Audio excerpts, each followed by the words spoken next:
एक समय की बात है, एक जंगल में एक सियार और एक ऊंट रहते थे। दोनों बहुत अच्छे दोस्त थे। हर दिन साथ घूमते थे, साथ खाना ढूंढते थे, एक दूसरे की मदद करते थे। एक दिन दोनों को बहुत तेज भूख लगी। खाना ढूंढते ढूंढते वे एक नदी के पास पहुंच गए। नदी के उस पार हरा भरा गन्ने का खेत दिख रहा था। ऊंट ने कहा, काश हम उस पार जाकर गन्ने खा पाते। सियार ने कहा, चिंता मत करो दोस्त, मेरे पास एक योजना है। सियार चालाक था। उसने ऊंट से कहा, तुम नदी में लेट जाओ, मैं तुम्हारी पीठ पर बैठकर नदी पार कर लूंगा। ऊंट को सियार की बात पर भरोसा आ गया। वह धीरे धीरे नदी में उतर गया। सियार उसकी पीठ पर चढ़ गया। नदी पार करते ही सियार उछलकर नीचे कूद गया और गन्ने के खेत में घुस गया। ऊंट भी उसके पीछे पीछे चल दिया। दोनों ने खूब गन्ने खाए। पेट भर गया, लेकिन लालच नहीं भरा। सियार ने कहा, चलो दोस्त, अब थोड़ा शोर मचाते हैं। यह कहकर सियार जोर जोर से चिल्लाने लगा।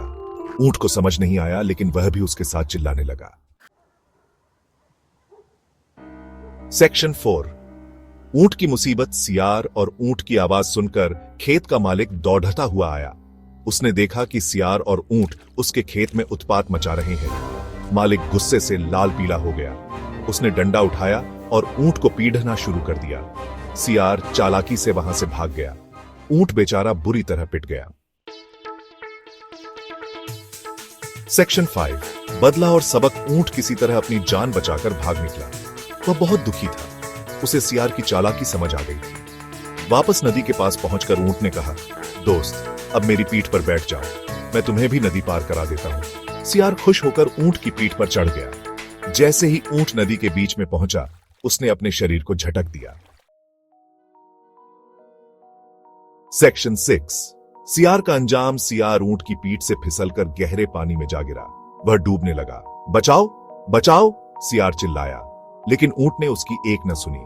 वह धीरे धीरे नदी पार करके अपने रास्ते चला गया। सियार को अपनी चालाकी की सजा मिल गई। ऊंट ने उसे धोखा देने का बदला ले लिया था। इस कहानी से हमें यह सीख मिलती है कि हमें कभी किसी को धोखा नहीं देना चाहिए। धोखा देने वालों का अंत हमेशा बुरा होता है।